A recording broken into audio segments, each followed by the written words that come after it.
As high school students approach graduation, one can be sure that these students will be asked a series of questions much like the following. Are you ready to be done? Where are you going to college? Have you applied to any schools? These questions soon become annoyingly repetitive. Though most people mean well when they ask these all too familiar questions, people today often assume that once you graduate high school, you will attend some kind of university school. The real question is going to college worth it for everyone? College education is not worth it for everyone because too many students have earned degrees has diluted the value of a bachelor's degree. Many college graduates are employed in jobs that do not require college degrees, and learning a trade profession is a better option than college for many adults.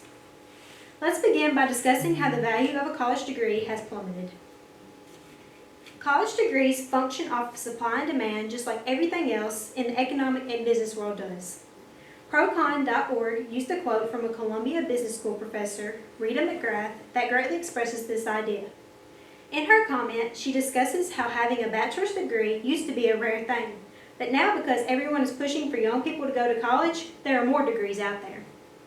This has led to a decrease in the worth of a bachelor's degree and ultimately making the master's degree the new bachelor's degree.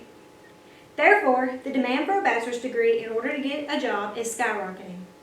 Chester Finn said in his article about the shrinking value of a college degree that the more widespread a credential becomes, the less comparative advantage it confers on those possessing it.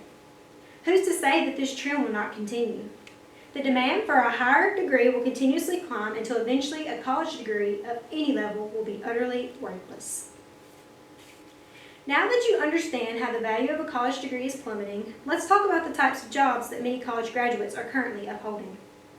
According to the Department of Labor, 17 million college graduates work in positions that do not require a college degree. Procon.org gives the example of how the majority of bartenders, parking lot attendees, janitors, and taxi drivers obtained a bachelor's degree. Herbert I. London said in his review of a book titled, Is College Worth It?, that admission officers have convinced students that the parchment received after 4 years of study will enhance employment opportunity. Of course, sometimes it does, but for many it is the path to becoming a waiter, a cabbie, or a clerk saddled with enormous debt.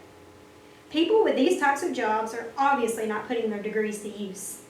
Could this be because the demand for certain types of degrees is decreasing? What is the point in having a degree and putting your time, money, and effort into getting the degree if you will not be using it? Last, let's take a deeper look into what other options you have if college just isn't your thing. Time and time again, all high school seniors are encouraged to consider going to college to get a degree. Seniors and people who think college is worth it are under the impression that if one does not have a college degree, that he or she will not be able to get a job that makes enough money to live on. Sure, college can be a good thing for some students, but it can also be a bad thing for others. Not everyone was made to be a doctor, a businessman, or even a teacher. Therefore, it is safe to say that college is not worth it for everyone. Trade schools are a good option for those who decide college is not worth it. Some examples of trade school jobs include mechanics, dental hygienists, plumbers, carpenters, and electricians. The economy will always need trade careers. The demand for trades will never be low like the demand for certain college degrees. In fact, the demand for people to fill these jobs is high. Procon.org says that because of the high number of students choosing college over grades, there is a skill gap, which creates the high demand for such jobs. As an added bonus, trade school jobs often require less than 4 years of training and make above average wages. Today, we have ventured into why college is not worth it for everyone. First, we examined how the value of a college degree has plummeted. Next, we looked at how just because you have a college degree does not mean you will be putting it to use. Finally, we dissected other often forgotten options one has besides college. You can now use the information provided to conclude that college is not worth it for everyone. The next time you are asked the same questions by multiple family members, you can answer with, I don't know yet. I'm taking the time to look at all my options, not just college.